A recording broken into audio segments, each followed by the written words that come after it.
The Cleveland Cavaliers have been the most surprising team in the NBA, no questions asked. They are currently 19-13, which is 5th in the Eastern Conference. Every year the Cavs start off really good, but then they fall off. This year, the Cavs look legit, and I truly believe that they are here to stay. Now, if you ask me, I did not expect the Cavs to be this good, and in today's video, I will be acknowledging their success this season and going over their team and just giving an overall analysis on the squad. So, with that being said, let's get right into the video. As I just stated, the Cavs are playing amazing this year, sitting at 5th in the Eastern Conference with a record of 19-13. Obviously, this record is on pace to be better than their record last year, which was a terrible 22-50. Since then, this young team hasn't changed much, just acquiring role players like Ricky Rubio and drafting a guy like Evan Mobley, along with the development of their already good young core.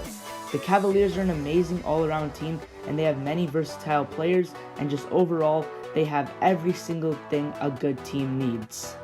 The Cleveland Cavaliers are averaging about 106 points a game, which is an average offense amongst the league. Their offense is ranked 20th in the league, but the thing that has impressed me the most is the Cavaliers' amazing defense.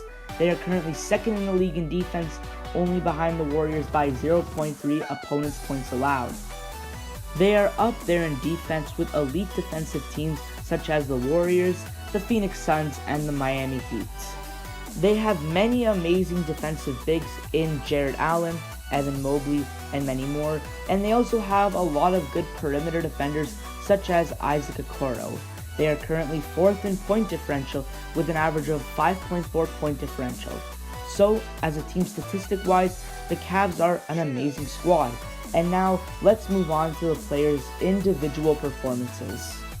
The first player I want to bring up, and probably the best player on the Cavs this year, is Darius Garland, the point guard of the team. Garland has improved so much since the beginning of his career, and with Cleveland's number one option, Colin Sexton, out for the year, this was his year to shine, and he has done nothing short. Averaging just under 20 points a game, Garland is an amazing player on offense all around.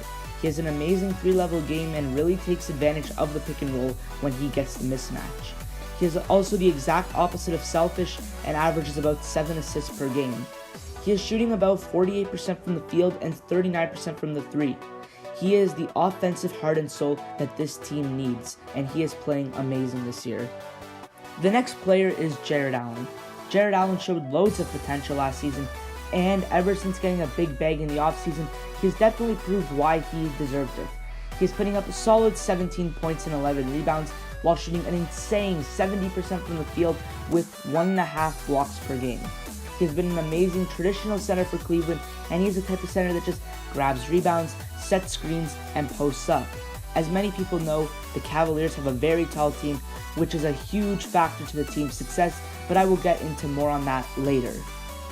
Another tall player for the Cavs is their 3rd overall pick, Evan Mobley.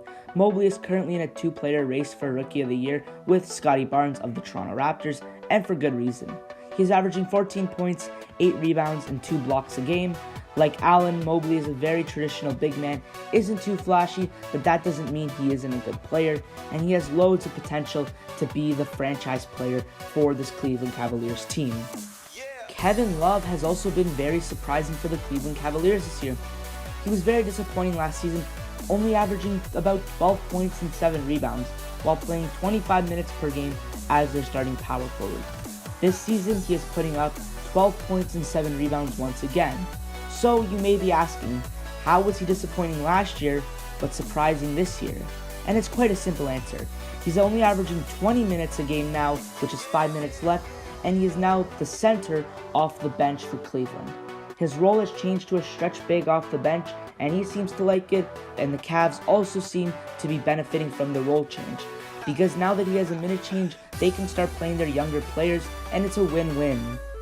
And now some other notable players the Cavs have that I will not be going in depth about are Colin Sexton, who is unfortunately injured for the rest of the season, Isaac Okoro, Ricky Rubio, Lauri Markkanen, and their head coach JB Bickerstaff.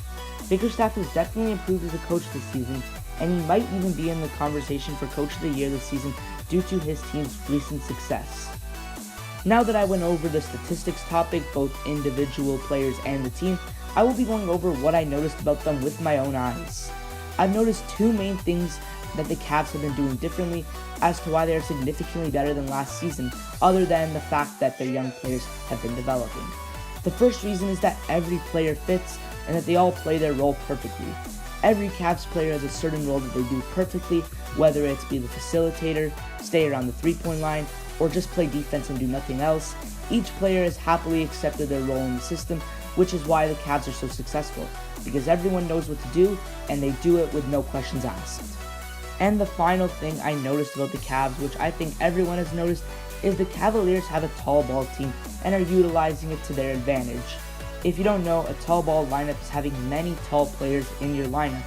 This benefits a team on offense in the paint, helps a squad significantly on defense, especially in the paint, and we have seen tall ball be very beneficial to certain teams. A perfect example is last year's defending champions, the Milwaukee Bucks. On offense, the Cavs are great with utilizing many of their 7-footers, and they constantly create mismatches in the paint, which creates easy post buckets. The Cavaliers' rotational players have an average height of 6'8", and the average height of an NBA player is about 6'5". They have many tall ball players in their lineup to grab boards, play great interior defense, and post up on offense. And also the taller players in the lineup are also decent playmakers, which is very odd in big men. So overall, tall ball has really benefited the Cleveland Cavaliers in both offense and defense. And some notable tall ball players in their rotation are Jared Allen, 6'11", Evan Mobley, 6'11", Lauri Markkanen, 7 foot, Kevin Love, 6'10", and of course, Taco Fall, 7'6". All these players are obviously very tall, and it is really helping the Cavaliers win this season. Who is going to be able to score in the paint with this starting lineup guarding you? So that is going to wrap up my video on why the Cavaliers are so successful this season. I think that this success will definitely help the team in the future, because if all these young players make the playoffs this season and get the experience early, it will make the team better as a whole and help them develop in future seasons.